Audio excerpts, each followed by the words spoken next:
திமுக ஊழல் கட்சி, ஊழல் பேர்வி, அதை நாங்கள் ஒழிக்க போகிறோம். முதல்ல நீ உங்கள் கட்சியில் இருக்க ஊழல் சரி பண்ணு தம்பி. இவ்வளோ திட்டத்தனம் பண்ணுற, அப்புறம் ஆட்சிக்கு வந்தீங்கன்னா எவ்வளோ திட்டத்தனம் பண்ணுவேன். தீய சக்தி எங்கள் காலையில் மறுபடியும் கேட்கும்போது டிஎஸ்50 கிட்ட 50,000 ரூபா கேட்குறாரு, 1 லட்ச ரூபா கேட்குறாரு. எங்களுக்கு மாவட்ட செயலாளர் பதவி கொடுக்கல. ஊழல் கட்சி ஆட்சிக்கு வந்ததுக்கப்புறம் ஊழல் பண்ணுவாங்க, இல்லை நடுவில் இருக்கும்போது ஊழல் பண்ணுவாங்க, பணம் வாங்கிட்டு பதவி போடுவாங்க. ஆட்சிக்கு வந்ததுக்கப்புறம் வரதுக்கு முன்னாடியே பாருங்க எவ்வளோ செட் ஆகுது. காருக்குள்ளேயே இப்படி உட்காந்து ஐயோ வட்டாயிலே என்னடா பண்ணுறது. இல்லை 2026 ஒரு ஒளி பிறக்க போகுது. நீங்கள் என்ன தேவனால் அனுப்பப்பட்ட தேவதூதரா? ஏன் அரசியல் ஏதோ பண்ண தெரியல, அதை சொன்னால் அதை திருத்திக்கல. லாஜிக்கெல்லாம் தற்கொலை, அப்போ லாஜிக்கோட தற்கொலைன்னு சொல்லாமா? ஐயா விஜய் அவர்களுக்கும் இந்த வார்னிங் என்பது போயிருக்குது. தூத்துக்குடிக்கு வந்தால் இது மாதிரி நடக்கும், தெரிச்சிடா கைப்புள்ள அப்படின்னு சொல்லிட்டு பின்னாடி கேட்ட வழியா ஓடி போயிருந்துருக்கிறாரு. புதிய சிந்தனை நேயர்களுக்கு வணக்கம். இன்றைய சிறப்பு நேர்காணலின் நம்முடன் இருந்திருக்கும் சிறப்பு விருந்தினர் இளம் வளரும் அரசியல் விமர்சகர் குட்டி சீமான் திரு ஸ்டாலின் பாரதி அவர்கள். தம்பி வணக்கம். வணக்கம் ஐயா. எப்படி இருக்கீங்க? நான் நலமா இருக்கேன், நீங்க நலமா இருக்கீங்களா? நல்லா இருக்கேன். நேற்று பனையூர்ல ஒரு சம்பவம் நடந்துச்சு. தாவேகா பெண் நிர்வாகி அஜிதா நேற்று ஒரு 7:30 கூட்டியிருக்காங்க விஜய் முன்னாடியே. எப்படி உங்களுடைய பார்வை இருக்கு? என்னுடைய பார்வை என்ன இருக்கு ஐயா, விஜய் அவர்களுடைய பார்வை தான் இருக்குமா இருக்காதாங்கிறதே ரொம்ப பயங்கரமான விடயமா இருக்குது. இப்போ எல்லாரும் பரபரப்பாக பேசி கொண்டிருக்கிற விடயமா அக்கா அஜிதா போய் கலக்கிட்டு வந்திருக்கிறாங்க. சிங்க பெண்ணே இவ்வளோ நாள் விஜய் ஒவ்வொரு பெண்ணை பார்த்து சொல்லிட்டு இருந்தார், நான் வந்துட்டேன் போடுறா சிங்க பெண்ணு அப்படின்னு சொல்லி களத்தில் இறங்கி கலக்கிருக்கிறாங்க. காரமடைக்கு. ஆமாம், காரமடைக்கு. அது கூட பாருங்க, ஒரு அண்ணன் மேலே ஏறி வந்தாருன்னு போம் செய்கிற மதுரை மாநாட்டில் தூக்கி போட்டாங்களா? அவங்க பின்னாடி 10 பேர் வந்தாங்களா அஜிதாக்கா பின்னாடி, தூக்கி ஒவ்வொருத்தனையும் எரிய வேண்டியதுனே, எல்லாரும் தூக்கி எரிய வேண்டியதுனே, போ அப்படின்னு தள்ள வேண்டியதுனே.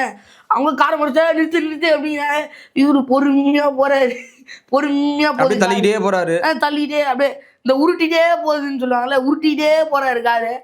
இந்த தைரியமாக இருந்தால் பவுன்சர்லாம் கூப்பிட்டு வந்து தள்ளி பொண்ணு தூக்கி போட வேண்டியதுனே. அந்த அக்கா ஓரம் போய் நில்லுமா, கார் வருது அப்படின்னு சொல்ல வேண்டியதுனே. சமீபமாக கூட சொன்னாங்க லினக்ஸ் கார் வாங்கியிருக்கிறாரு, லினக்ஸ் காரில் வருவார். BMW கார் வாங்கியிருக்காரு, BMWவில் வருவார். மினி கூப்பர் ஒன்று வச்சிருக்காரு. அதுலலாம் ஐயா விஜய் வருவார். சம்மந்தமே நம்ம ஸ்விஃப்ட் காரில் எதுக்கு வந்தார்? முன்னாடியே ஏதோ ஒரு சம்பவத்தை பண்ணிட்டு சைலண்ட்டாக வருவோம்டா, இருக்கிறன்னு தெரியாமல் இருக்கும்டா அவனே அப்படின்னாங்களே, அது போல் சைலண்ட்டாக வருவோம்டா அப்படின்னு ஸ்விஃப்ட் காரில் வந்துருக்காப்புல. நீ எந்த காரில் வா வேணா வா, மூணு எங்களுக்கு கண்டுபிடிக்க தெரியாதா, நீ எந்த காரில் இருக்கேன்னு எங்களுக்கு கண்டுபிடிக்க தெரியாதா அப்படின்னு போய் கலவரத்தை கூட்டி விட்டாங்க. பாருங்கள் எவ்வளோ ஷார்ப்பான ஆளுகளாக இருக்காங்க. நம்ம அது தெரியாமல் தற்குறின்னு திட்டிருக்கோம். சேம ஷார்ப்பான ஆளுங்க. இல்லை என்ன சம்பவம் நடந்திருக்கா? அஜிதாக்கு பின்னாடி ஏதோ சம்பவம் நடந்திருக்கு, அப்படி கேட்டா பொறுப்பு கொடுக்கல அப்படிங்கிறாங்களே. ஆமாம், அது ஒரு பெரிய சம்பவமாக போயிட்டு இருக்கு. அவங்களே எனக்கு பொறுப்பு தர சொல்லி தான் ஐயா விஜய் அவர்களுடைய மகிழ்ந்து போய் மறிச்சதா எல்லாம் பேசிட்டு இருக்காங்க. ஒரு பக்கம் பரபரப்பாக இந்த விடயம் ஓடிட்டு இருக்குது. ஏன் ஐயா விஜய் அவர்களுடைய காரை போய் மறிக்கணும்? புஷி ஆனந்த் என்ன பண்ணாரு, கட்சி என்ன பண்ணியிருக்கு, அவங்களுடைய அதாவது அஜிதா ஆக்னஸ் அவங்களுடைய அண்ணன் ஐயா திரு பில்லா ஜெகன் அவர்கள் என்ன பண்ணியிருக்காரு, இதெல்லாம் பெரிய வட்டாரமாக பெரிய விடயமாக ஒன்றுத்தோட ஒன்றுக்கு இன்டர் கனெக்ட் ஆகிருக்கிறதாக ஒரு பெரும் புள்ளிகள்லாம் இதில் இணையதாக எல்லாம் தொடர்ச்சியாக வலைவலிகளில் பல ஆளுமை இல்லாமல் பேசிக்கிட்டே இருக்கிறாங்க. நம்மளும் பார்த்துட்டு தான் இருக்கிறோம். கிட்டத்தட்ட நேற்றுலேருந்து எப்போ அவங்க காரை வழிமறிச்சாங்களோ அதுலேருந்து இந்த விடயம் பரபரப்பாக ஓடிக்கிட்டே இருக்குது. யார் அந்த அஜிதா? ஆமாம், அவங்களுடைய பின்னணியெல்லாம் தோண்ட ஆரம்பிச்சிருக்காங்க. ஒவ்வொருத்தரும் எடுத்து பேச ஆரம்பிச்சிட்டாங்க. ஐயா விஜய் அவர்களே அவங்களுடைய பின்னணி தெரிஞ்சு, ஆஹா ரொம்ப மோசமானவங்க, இறங்கினா நம்மளை கீறி விட்டுருவாங்க, நம்மளை கீறி பதம் பார்ப்பாங்க, ஆனால் நம்ம சைலண்ட்டாக வருவோம்டா அப்படின்னு சைலண்ட்டாக வந்ததை எல்லாம் பேசிகிட்டு இருக்கிறாங்க. இன்னும் அந்த பிரச்சனை எல்லாம் என்ன சொல்கிறாங்க அப்படின்னா, இந்த பிரச்சனை தீவிரமாக தான் போய் முடியும் அப்படின்னா என்ன நடக்க போகுது? என்ன பிரச்சனை? காலங்காலமாக கட்சிக்காண்டி உழைச்சிருக்காங்க அஜிதா, நிறைய இதெல்லாம் கட்டுக்கட்டாக அந்த இதெல்லாம் ஃபைல்லாம் கொண்டாந்து காமிச்சிருக்காங்க, பாரு நாங்கள் என்னென்ன பண்ணியிருக்கோம்னா. அவங்களுக்கு பொறுப்பு கொடுக்காம சாவமேல் ஒரு ஆளுக்கு ஏன் பொறுப்பு கொடுக்கணும்? அதாவது ஐயா அஜிதா அவர்களுடைய அந்த பொறுப்பு தர்றதுக்கு அண்ணன் புஷி அவர்கள் தான், ஐயா புஷி ஆனந்த் அவர்கள் தான் காரணம் அப்படின்னு சொல்கிறாங்க. என்ன காரணம்? இல்லை, நம்ம ஏற்கனவே தகவல்லாம் பார்த்தோம் இல்லையா, ஒருத்தர் ஐயா புஷி ஆனந்த் எனக்கு பொறுப்பு தரல, நான் யாரையும் மதிக்க மாட்டேன், எனக்கு 50,000 ரூபாய் கேட்குறான், நான் எவ்வளோ காலம் உழைச்சிருக்கேன் அப்படின்னு அந்த கட்சி என்னமோ திமுக மாதிரி அதிமுக மாதிரியும் இல்லை உலகத்திலே சிறந்த கட்சியை அப்படிங்கிற மாதிரியும் போய் பொறுப்புலாம் ஒருத்தர் கேட்டு நான் 13 வருஷமா விஜய் ஃபோட்டோவை காமிச்சு விளம்பரம் பண்ணிட்டு இருந்தேன், இன்னும் எனக்கு போஸ்டிங் தர மாட்டீங்களா, எனக்கு 50,000 கேட்குறாங்க, 1,00,000 ரூபா கேட்குறாங்க அப்படின்ட்டு வந்து பேட்டிலாம் கொடுத்தாரு இல்லையா. அதுபோல் அண்ணன் புஷியை வந்து ஏதோ இருக்கிற காசு வாங்கிக்கிறோம்டாமா அவனே அப்படிங்கிற மாதிரி ஏதோ எல்லார்த்தையும் காசு வாங்கிட்டு பொறுப்பு போட்டுறாரு அப்படிங்கிறது நம்ம எல்லாருக்கும் தெரிஞ்ச விடயம் தான். அதே போல் இந்த அஜித் ஆக்னஸ் இருக்காங்க இல்லையா, அவங்களுடைய அண்ணனான ஐயா திரு பில்லா ஜெகன் அவர்கள்கிட்ட பணம் வாங்கிட்டு எவ்வளோ வாங்கியிருக்காங்கன்னு தெரியல. ஒருத்தர் சொல்கிறாங்க 50 லட்சம் வாங்கியிருக்காங்க, இன்னொருத்தர் 1 கோடிக்கு மேலே வாங்கிட்டாங்க. அவங்க நல்லா பணக்காரங்க, பில்லா ஜெகன்றவர் ரொம்ப பணக்காரு, அதனால் கேட்டப்போ உடனே கொடுத்துட்டாரு. அதனால் அவங்க தம்பிக்கு எடுத்து இப்போ அஜித்தா அவங்களுக்கு வந்திருக்கு அப்படின்லாம் சொல்கிறாங்க. இதனால் என்ன இப்போ பிரச்சனை அப்படின்னா, இங்கே அஜித்தா ஆக்னஸ் அவர்களுடைய பின்னணி என்ன அதெல்லாம் வேறு விடயம், அவங்க என்னென்ன பண்ணாங்க என்னென்ன பண்ணல அப்படின்லாம் வேற விடயம். ஐயா பில்லா ஜெகன் அவர்கள் தான், அவருடைய அல்லக்கைகள் தான், அவங்களுடைய இந்த கூலிப்படை என்பது தான் இந்த இடத்துல வந்து விஜய் அவர்களுக்கு பெரிய காஷினாகவும் பெரிய வார்னிங்காகவும் இருக்கிறாங்க அப்படின்னு சொல்லிட்டு வலையொலியில் பலரும் பேசிட்டு இருக்காங்க. காரணம் என்ன அப்படின்னா, அந்த ஏரியாவில் ஒரு பெரிய தாதாவாக இருந்திருக்கிறாரு. அது மட்டும் இல்லாமல் ஆமாம் ஐயா ஜெகன் அவர்கள் பெரிய தாதாவாக இருந்திருக்கிறதாகவும், டேய் நான் எவ்வளோ பெரிய ஆள் தெரியுமாடா, இப்போ நான் தான் ஊர்லேயே டாப்பு, இந்த இவர் சொல்லுவார்ல ஐயா சமுத்திரகனி, இப்போ நான் தான் ஊரில் டாப்பு, எல்லாமே கீழே தான் அப்படின்னு இல்லை. அதுபோல் இந்த ஐயா பில்லா ஜெகன் என்பவர் தூத்துக்குடியில் பெரிய ஆளாக இருந்திருக்காரு. இவர்கிட்ட தான் எல்லாம் கீழே இருந்திருக்கிறாங்க. அப்படிப்பட்ட நபருடைய தங்கச்சி தான் அஜித்தா ஆக்னஸ் அவர்கள். இந்த அண்ணன் பில்லா ஜெகன் அவர்கள் விஜயனுடைய தீவிர ரசிகரான். அண்ணன் புஷிக்கு பணத்தை கொடுத்து ஹெல்ப் பண்ணியிருக்காப்புல. புஷியமாக வாங்கியிருக்கோம்டா அப்படின்னு வாங்கிட்டு இருக்கிறாரு. பொறுப்பு கொடுக்குற நேரத்தில் ஐயோ இவங்க குடும்பமே கேஸ் மாட்டில் குடும்பம், இவங்க அண்ணன் பெரிய ரவுடி தாதா, இவன்கிட்ட பொறுப்பு கொடுத்தா நம்ம இமேஜ் காலியாயிரும், கட்சி இமேஜ் காலியாயிரும் அப்படின்னு சொல்லிட்டு நிறுத்தி வச்சிருக்கிறாங்க. ஐயா பில்லா ஜெகன் அவர்கள் வரலாறு நீ தோண்டி பார்த்தீங்க அப்படின்னா, அவர் ஐயா விஜயனுடைய தீவிர ரசிகராக இருந்திருக்காப்புல. திமுகவில் இருந்திருக்கிறாரு. கிட்டத்தட்ட 2010 திமுகவில் பயணிச்சுட்டே இருந்திருக்காரு. நடுவில் அவங்க சொந்த தம்பியை கொலை பண்ணிருக்கிறாரு. அதனால் திமுக விட்டு மறுபடியும் நீக்கியிருக்கிறாங்க. அப்புறம் விஜய் ரசிகர் மன்றத்தில் மாவட்ட செயலாளராக இருந்திருக்காரு. காசு கொடுத்து தான் அதுவும் வந்து எல்லாம் பொறுப்பு காசு வாங்கிட்டு தான் பொறுப்பு கொடுத்துருக்காரு. புஷி அவர்கள் தான் பொறுப்பை போட்டிருக்காரு அப்படின்னு சொல்கிறாங்க. அப்படியே பயணிச்சுட்டே வர்றாரு. வழக்கெல்லாம் முடியுது, மறுபடியும் திமுகலேயே இணைஞ்சிக்கிறாரு அப்படின்னு சொல்கிறாங்க. அப்படியே பயணிச்சுட்டாரு. நடுவில் ஏதோ ஒரு பிரச்சனையில் மறுபடியும் திமுக ட்ராப் அவுட் பண்ணிடுறாங்க. அப்போ விஜய் அவர்களுடைய பயணிச்சு வர்றாரு அப்படின்னு சொல்கிறாங்க. இப்போ என்ன சொல்கிறாங்க அப்படின்னா, இந்த வட்டாரம் இல்லையா, இது வரைக்கும் ரசிகர் மன்றமாக இருந்தது, 2024 இன்னும் கட்சியாக மாற்றுறாங்க. அப்படி மாற்றும் பொழுது ஐயா விஜய் அவர்கள்ட்டே ரிப்போர்ட் போயிட்டு இருக்குது, இவ்வளோ பெரிய ஆளை, இவ்வளோ பெரிய ரவுடியே, இவ்வளோ பெரிய தாதாவை ரசிகர் மன்றத்திலேருந்து கட்சியாக மாற்றும் போது வச்சுக்காதீங்க, கட்சியில் வந்து நமக்கா பெரிய மைனஸ் ஆயிரும், புஷி தான் போட்டது அப்படின்னு சொல்லிட்டு இருக்கிறாங்க. இவர் பிடிச்சி புஷியை புஷி அப்படின்னு சொல்லி உங்களை நீக்கிறேன் அப்படின்னு சொல்ல, சரி நான் தான் ரவுடி, என் தம்பிக்காவது போஸ்டிங்கை கொடுப்பா அப்படின்னு சொல்லிட்டு இருக்காங்க. சரி அவங்க தம்பிக்கு போஸ்டிங் கொடுத்தா அவருக்கு இன்ட்ரெஸ்ட் இல்லை, விட்டு போயிட்டாப்புல. சரி நான் அந்த போஸ்டிங் தூக்கி அஜித்தா அவர்களுக்கு கொடுத்துட்டுருக்குறாங்க. இப்போ அவங்களுக்கு இந்த போஸ்டிங் தராமல் ஈடுத்தடிச்சுக்கிறாங்க ஐயா புஷியானந்த் அவர்கள். ஐயா விஜய் அவர்கள் கூப்பிட்டு கத்ததுனால அதனால் இவ்வளோ பிரச்சனை ஓடி இருந்திருக்குது. ஐயா புஷியானந்த் அவர்கள் பண்ணதுனால நம்ம அண்ணன் ஐயா பில்லா ஜெகன் அவர்கள் தூத்துக்குடியில் காலை எடுத்து வச்சிங்க அப்படின்னா புஷியானந்த் காலை முட்டியோட காலை வெட்டிடுவேன் அப்படின்னு இருக்காப்புல. ஐயா விஜய் அவர்களுக்கும் இந்த வார்னிங் என்பது போயிருக்குது. தூத்துக்குடிக்கு வந்தால் இது மாதிரி நடக்கும் என்ற வார்னிங் போயிருக்குது. ஐயா புஷியானந்த் அவர்களுக்கும் போயிருக்குது. அது மட்டும் நேற்று ஏதோ கூட்டம் நடத்தினதில் ஐயா புஷியானந்த் அவர்கள் முன்னாடி வந்தால் இவங்க இருப்பாங்கன்னு சொல்லிட்டு பின்னாடி கேட்டில் எஸ்கேப் ஆகி ஓடிட்டாரு. முன்னாடி வந்தால் போராட்டம் பண்ணுறாங்களே அப்படின்னா முன்னாடி வந்தால் நின்றுட்டு இருக்காங்களே, பதில் சொன்னோம்ல, ஏன்டா இவ்வளோ காசு சொன்னாங்க, ஏன்டா பொறுப்பு போடல அப்படின்னு கேட்டா, இல்லை முதலாளி தெரியாமல் பண்ண முதலாளி அப்படின்னு பதில் சொல்ல முடியாதுல்ல. தெரிச்சிட்றா கைப்புள்ள அப்படின்னு சொல்லிட்டு குதிச்சிட்றா கைப்புள்ள அப்படின்னு வடிவேல் சொல்லுவார்ல. அதனால சின்ன கைப்புள்ள புஷியானந்த் பின்னாடி கேட்டில் ஓடிட்டு இருக்காப்புல. சரி இவங்களுக்கு தெரியாமல் வரும் அப்படின்னு சொல்லிட்டு பெரிய கைப்புள்ள விஜய் அண்ணன் ஸ்விஃப்ட் காரில் வந்திருக்காரு. அப்போ கூட இது இவர் தான் கைப்புள்ளையாச்சே, எங்கேருந்து பார்த்தாலும் கைப்புள்ள தான்டா அப்படின்னு சொல்லிட்டு காரை வழிமறிச்சிட்டு இருக்காங்க. நம்ம ஏன் கைப்புள்ள சொல்கிறோம் அப்படின்னா, இந்த சின்ன கைப்புள்ள புஷியானந்த் இருக்குல்ல, இந்த புஷியானந்த் இருக்காருல்ல, இந்த கைப்புள்ள ஐயா விஜய் அவர்கள் பெரிய கைப்புள்ள. விஜய்னா நான் வந்து பாண்டிச்சேரியில் முதலமைச்சர் ஆகணும்னு எனக்கு ஆசை இருக்குது, நீங்கள் கொஞ்சம் அங்கே வந்து பேசுனீங்கன்னா நான் முதலமைச்சர் ஆயிடுவேன், வேற என்ன குருட்டு கணக்கு, முதலமைச்சர் ஆயிடுவேன், கொஞ்சம் வந்து ஹெல்ப் பண்ணுங்க விஜயண்ணா, கொஞ்சம் வந்து அட்ஜஸ்ட் பண்ணி விடு விஜயண்ணா, நான் முதலமைச்சர் ஆயினேன் அப்படின்னு சொல்லி விஜய் சொல்லிக்காப்பா. அந்த கைப்புல தாவரேன் அப்படின்னு சொல்லிட்டு உடனே வந்து பாண்டிச்சேரியில் ஏதோ ஏடா கூடமா பஸ்ஸில் போயிட்டு ஏதோ ஏடா கூடமா வளரி அங்கே போய் திமுக எதுக்கு பேசணும் ஏன் பேசணும்னு தெரியாமல் வளரி அங்கேருந்து நம்ம பண்ணுற ஆட்கள்கிட்ட அடி வாங்கி வாங்கி அப்புறம் ஈரோடெல்லாம் பேசியிருக்கேன் அந்த கைப்புள்ள. பாருங்கள், இதுக்குள்ளே இடைப்பட்ட காலத்தில் எல்லாம் வந்து கட்சி தொடங்கிட்டு ஊழல் பண்ணுவாங்க, கொள்ளையடிப்பாங்க, இது எல்லாமே நமக்கு தெரிஞ்சு பணம் வாங்குவாங்க. எல்லாமே கட்சி தொடங்கினதுக்கு அப்புறம் இவங்க கட்சியே இன்னும் பார்க்கல. 2 எலெக்ஷன் வந்து அதையும் கோட்டு விட்டாங்க. 2026 தான் ஃபோக்கஸ் பண்ணுவோம் அப்படின்னு சொல்லி நிற்கிறாங்க. அப்பயே பாருங்க கட்சிக்குள்ள எவ்வளவு ஊழல். இது பத்தாவதுக்கு இதுல பாதி பேர் காம வெறியர்கள், காம கொடூரர்கள். கட்சி தொடங்கின காலத்துலேருந்தே ஒரு மாவட்ட செயலாளரை வந்து பாலியல் வழக்கின வந்து விஜய் கூட உன்னை ஃபோட்டோ எடுத்து தானே, அதனால ஒரு பெண்ணை வந்து தன்னுடைய தேவைக்கு பயன்படுத்திருக்காருன்னு சொல்லிட்டு கட்சியை விட்டு நீக்கிட்டு இருக்கிறாங்க. போலீஸ் வந்து அரெஸ்ட் பண்ணியிருக்கு. நிறைய பேர் மாட்டிருக்காங்க. ஊழல் மாவட்ட செயலாளர் நைட்டு 12 மணிக்கு போயிருக்காரு. இவ்வளோ பிரச்சனை நடந்துருக்கு. ஏதாவது கட்சி தொடங்கி இவ்வளோ பிரச்சனை நடக்குமா? கட்சி ஆட்சிக்கு வந்ததுக்கப்புறம் ஊழல் பண்ணுவாங்க, இல்லை நடுவில் இருக்கும்போது ஊழல் பண்ணுவாங்க, பணம் வாங்கிட்டு பதவி போடுவாங்க. ஆட்சிக்கு வந்ததுக்கப்புறம் வரதுக்கு முன்னாடியே பாருங்க எவ்வளவு செட் ஆகுது. அது தரேன் அப்படி எப்படின்னா ஆமா, எல்லாரும் ஏமாத்திருக்காங்க. அது கூட ஐயா செந்தில் பாலாஜி அவர்கள் எல்லாம் இன்னும் கூட குற்றம் சாட்டிட்டு இருப்பாங்க. திமுக பொறுப்பு வாங்கி தரேன்னாரு, அதை வாங்கி தரேன்னாரு, இன்னும் எதுவுமே செய்யல என்ற குற்றச்சாட்டு இருக்கா. ஐயா கே நேரு அவர்கள் மேலே அதெல்லாம் இருக்குதுன்னு வைங்களேன். ஆனா இவரு இன்னும் கட்சியும் தொடங்கல. கட்சி தொடங்கினாரானே தெரியாது, ஏதோ கட்சி நடத்திட்டு வர்றாரு. இன்னும் தேர்தலே நிற்கல, எதுவுமே பண்ணல. அதுக்குள்ள சமூக ஊடகங்கள்லாம் வந்து பேச ஆரம்பிச்சாங்க. புஷியானந்தங்கிட்ட 50,000 ரூபா கேட்குறாரு, 1 லட்ச ரூபா கேட்குறாரு, எங்களுக்கு மாவட்ட செயலாளர் பதவி கொடுக்கல. கேட்டேன், நான் 13 வருஷமா கட்சிக்காக ரசிகர் பண்ணுறதுக்காக உழைச்சேன். ஒரு பக்கம் புஷியானந்த் சொல்றாரு, யார் போஸ்ட் ஓட்டினாங்களோ, யார் கொடி ஏற்றுனாங்களோ, யார் கொடி கம்பு வச்சாங்களோ அவங்களுக்கு தான் பதவி அப்படிங்கிறாரு. பார்த்தா இங்கே எல்லாம் 50,000 ரூபா கொடுத்தாதான் பதவி, 1 லட்ச ரூபா கொடுத்தாதான் பதவி அப்படின்னு இருக்காங்க. ஐயா விஜயகாந்த் அவர்கள் கூட தான் கட்சி தோங்கினாரு. இந்த மாதிரி பிரச்சனை இல்லாமல் வந்தது. எல்லாம் எனக்கு மாவட்ட பொறுப்பு தரல, அந்த பொறுப்பு தரல, இந்த பொறுப்பு தரல, யாரோ சொன்னாங்களா? இவர் இன்னும் கட்சியே தொடங்கலை, கட்சி தொடங்கிட்டாரு, எலெக்ஷன்லேயும் நிற்கல, அதுக்குள்ளே இவ்வளோ பிரச்சனை.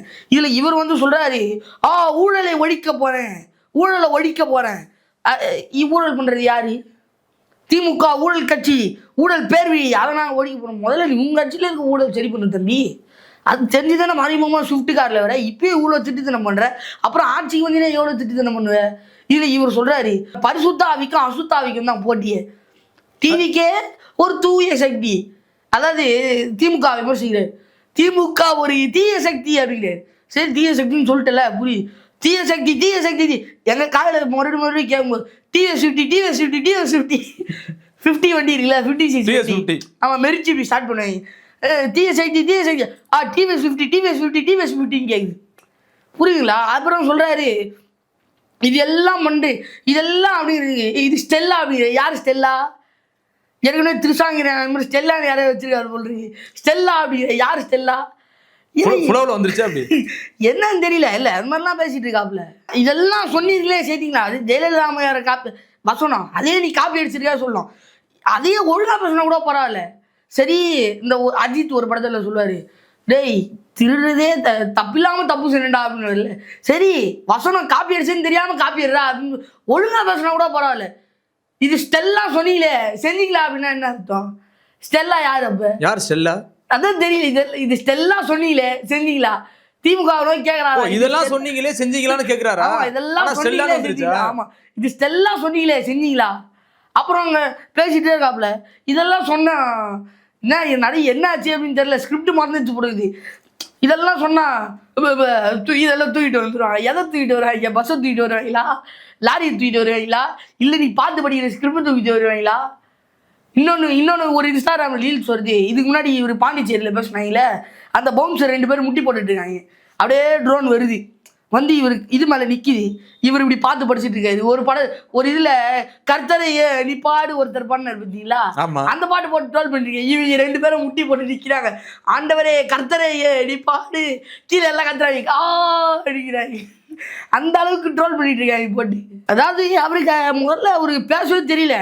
அவர் மகா நடிக்க, அவர் நடிப்பு அரக்குங்க அப்படிங்கிறாங்க. இந்த வாட்டர்மேன் சார் நடிப்பு அரக்குங்க அப்படின்னாருல, நடிக்கவே தெரியாது அவருக்கு. இந்த மாதிரி ஐயா விஜய் அவர்கள் அவர் நடிப்பு பயங்கரமாக நடிக்கிறாரு, அவர் நடிப்பு அரக்க அப்படிங்கிறாங்க. இவருக்கு மேலே ஸ்கிரிப்டை பார்த்து பேச தெரியல. இதெல்லாம் சொன்னால் அதை தூக்கிட்டு வந்துடுவாங்க. எதை தூக்கிட்டு வருவாங்க? அதையே பேச தெரியல. அப்போ நடிக்க தெரியாது. நமக்கு பார்த்தா தெரியும். டேரக்டர் போனால் அவர் சொல்லுவார், டேக் ஒன்று சரியில்லை, மறுபடியும் நடி அப்படின்னு. நமக்கு பார்த்தா தான் தெரியும், நம்ம பார்க்குறதில்ல. சினிமா மட்டும்தான் பார்க்குறோம். தளபதி அப்படின்னு கை தட்டுறோம். சரி, இப்போ நல்லாவது பேசுவியாப்பா அப்படின்னு பேச விட்டா அதுவும் பேசுறது இல்லை, அப்படிங்கிற வேண்டியது நடுவில். அப்போ அதுலேயும் தெரியல டப்பிங்கில் எத்தனை டேக் வாங்குவார், எதுவுமே பண்ண தெரியல. சரி, அரசியலாவது பண்ணுறியா, அதுவும் பண்ண தெரியல. இல்லை என்ன ஆனால் போல்டா சொல்கிறாரு, 2026 அரசியல் எதிர்க்கு எங்களுக்கு தான் போட்டி, திமுகவுக்கும் டிவிக்கு தான் போட்டி. அதான் பரிசுத்த ஆவிக்கும் அசுத்த ஆவிக்கும் போட்டி அப்படிங்கிறாரு. ஆண்டவரே, பரிசுத்த ஆவிக்கும் அசுத்த ஆவிக்கும் போட்டி ஆண்டவரே, பரிசுத்த ஆவியை பார்த்து அருளுமாறு தயவு கூர்ந்து கேட்டுக்கொள்கிறேன் அப்படிங்கிறது. இதனால் ஒரு குட்டி ஸ்டோரி சொன்னார். அதாவது யோசேப்புங்கிறவரை பார்த்தீங்கன்னா சூழ்ச்சியால் அவங்க சகோதரர்களாக இன்னைக்கு பாலுங்களை தள்ளிவிட்டாங்க. அதுக்கப்புறம் அவருடைய திறமையால் இன்னைக்கு மீண்டெடுத்து இன்னைக்கு நாட்டே ஆண்டாரு, நாட்டுக்கு அரசனா மாறினாரு. புரிஞ்சவங்க புரிஞ்சுக்க, புரியாதவங்க பைபிளை பார்த்து தெரிஞ்சுக்க அப்படிங்கிறாரு. இது எப்படிப்பா? இவர் ஜோசப் விஜயில் அதனால பைபிள் படிக்க அப்படின்னு மத பிராண்டிங் கூட பண்ணலாம். இருந்தாலும் அதாவது நீங்கள் ஒரு நடிகர், உங்களை பார்க்க ஒரு திரைக்காட்சியோட சரி ஏதோ கிறிஸ்மஸ் அதெல்லாம் இவங்களுக்கு இதற்கெல்லாம் தெரியவா போகுது. பொதுக்குழுனா என்னன்னு தெரியாமல் போய் உட்காந்து தளபதி அப்படின்னு கை தட்டுறீங்க தானே இவங்களாம். அதெல்லாம் தெரியவா போகுது. சரி ஏதோ அவர் வரானா போய் பார்ப்போம் அப்படின்னு வந்திருப்பாங்க. அதில் பகவத்கீதை படிக்கிறவங்க இருப்பாங்க, குரான் படிக்கிறவங்க, ஏன் பைபிள் படிக்கிறவங்க கூட இருப்பாங்க. இவர் போயிட்டு தெரிஞ்சீங்க படிக்காதவங்க பைபிளை பார்த்து படிச்சீங்க, இப்போ அதுவா வேலை? அரசியல் பண்ண வந்துருக்கியா, பைபிள் படிங்க. அதில் 13ஆம் வாசகத்துலேருந்து 15ஆம் வாசகத்தில் இந்த செய்தியை சொல்லியிருப்பாங்க. அதனால் இதுலேருந்து நீங்கள் இதை உணர்ந்துங்க. அதை சொல்கிறதுக்காக நீங்கள் வந்திருக்கீங்க. நீங்கள் என்ன தேவனால் அனுப்பப்பட்ட தேவதூதரா? ஏன் அரசியல் ஏதோ பண்ண தெரியல, அதை சொன்னால் அதை திருத்திக்கல. லாஜிக்கெல்லாம் தற்குறீங்க, அப்போ லாஜிக்கோட தற்குறின்னு சொல்லலாமா? இதெல்லாம் பேசிக்கிட்டு ஒரு ஒளி பிறக்க போகுது அப்படிங்கிறாரு. 2026 ஒரு ஒளி பிறக்க போகுது அப்படிங்கிறாரு. எந்த ஒளி தெரியலையே, அவர் தான் சொன்னார். அப்புறம் நிறைய ஒளின்னு கெட்ட வார்த்தை கூட இருக்கு நிறைய பேர் அப்படின்னு சொல்லிடுவாங்க. இல்ல 2026 ஒரு ஒளி பிறக்க போகுது. 2026 ஜனநாயகம் படம் ரிலீஸ் ஆக போகுது அப்படிங்கிறாங்க. அவருக்கு போட்டியா அண்ணன் சிவகார்த்திகேயன் வேற பராசக்தி என்கிற படம் வருது அப்படிங்கிறாங்க. ஐயா விஜய் அவர்கள் ஜனநாயக படத்தை வேணா சொல்லியிருக்கலாம், எனக்கு ஒரு ஒளி பிறக்க போகுது, ஏன்னா எனக்கு மார்க்கெட் போயிடுச்சு, கடைசி படம் எல்லாத்தையும் ஐப்பேற்றி வச்சிருக்கேன், அதனால நல்லா படம் ஓடுன்னு நினைக்கிறேன், அதனால எனக்கு ஒரு ஒளி பிறக்கலாம், மறுபடியும் மார்க்கெட் வந்துச்சுன்னா அரசியல் விட்டுருவேன், போய் நடிக்க ஆரம்பிச்சிருவேன், அதனால அப்படி சொல்லியிருக்கலாம். பார்ப்போம் அது எப்படி எந்த ஒளி பிறக்குது அப்படின்னு. இப்போ நீங்கள் சொல்கிற மாதிரியே புஷியானந்து இப்போ எல்லாத்தையும் லட்சக்கணக்கான கோடிகளில் பணம் வாங்கிட்டு தான் போஸ்டிங்கே கொடுக்குறாரு. இதெல்லாம் விஜய்க்கு தெரியாமையா இருக்கும்? தெரிஞ்சிருக்கும், அவரும் ஒரு பங்குதாரராக இருந்திருக்கலாம். சொல்லுவாங்களே 65% ஷேரு 70% ஷேரு, நீ 30 நான் 70 அப்படின்வாங்கல்ல. அது வாரிசு படத்தில் வந்தது.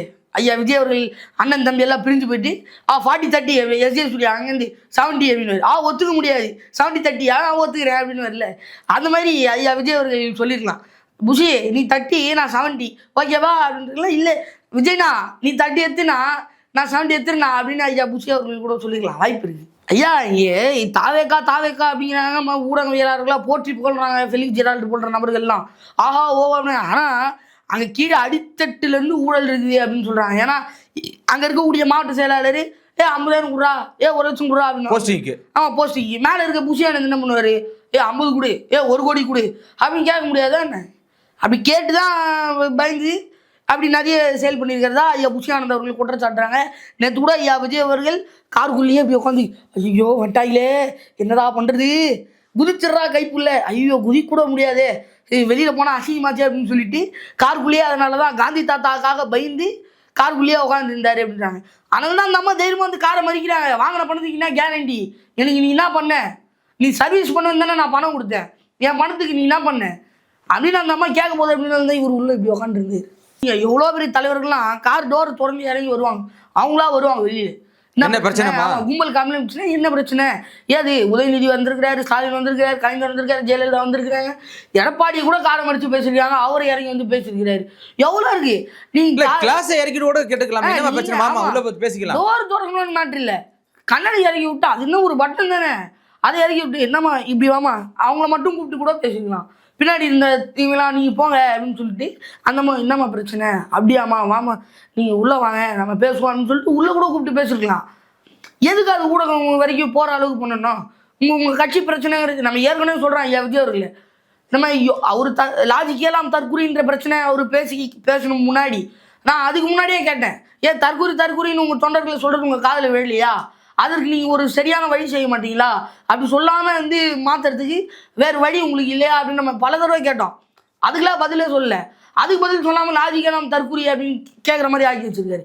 இப்போ அந்த பிரச்சனை ஊடகம் வரைக்கும் போகிறத தடுத்து நிறுத்திக்கலாம். கண்டிப்பா. இப்போ ஊடகவியலாளர்கள் கேள்வி கேட்குறாங்க, எதுக்கு உங்கள் கட்சி ஊடகம் வரைக்கும் வந்து அசிங்கப்படுத்துது? அப்போ பின்னாடி தோண்டி எடுக்கிறாங்க. உங்கள் கட்சியோட மொத்த பேக்ரவுண்டும் வருது, எல்லாரும் ஊழல்வாதி, இருக்கிறவன் பூரா ஊழல்வாதி, மாவட்ட செயலாளர் இருந்து ஊழல். இவர் சொல்கிறாரு இப்போ ஊழல் வந்து ஒழிக்க போகிறான். அப்போ நம்மளாம் பேசுறதுக்கு காரணம் என்ன? ஊடகம் வரைக்கும் போகாமல் இருந்தால் அந்த பிரச்சனை வராமல் இருந்திருக்கும். கூப்பிட்டு பேசிருக்கலாம்.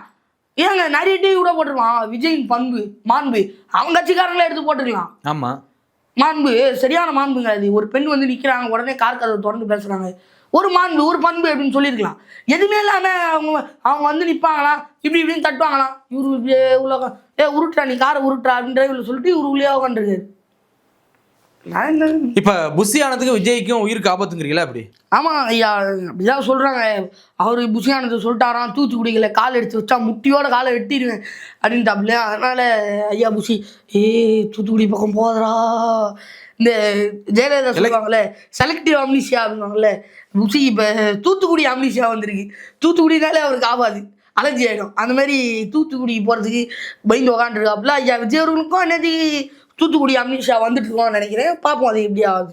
ஆனால் பிரச்சாரத்துக்கு போய் தானே ஆகணும், தூத்துக்குடி எங்கே வேணாலும் போய் தானே ஆகணும். போய் தான் ஆகணும். உயிர் வேணும்ல, கால் வேணும்ல. கால் இல்லை இப்படின்னு சாணி அடிக்க முடியாது சினிமாவில். சாணி அடிக்கிறதுக்காக கால் வேணும்ல, அது இல்லைன்னா என்ன பண்ணுறது?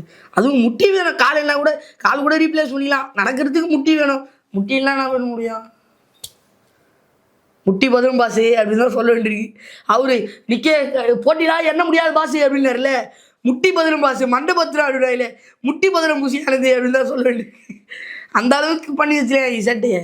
கண்டிப்பாக தம்பி, தொடர்ச்சியாக சந்திப்போம். மிக்க நன்றி. நன்றி ஐயா.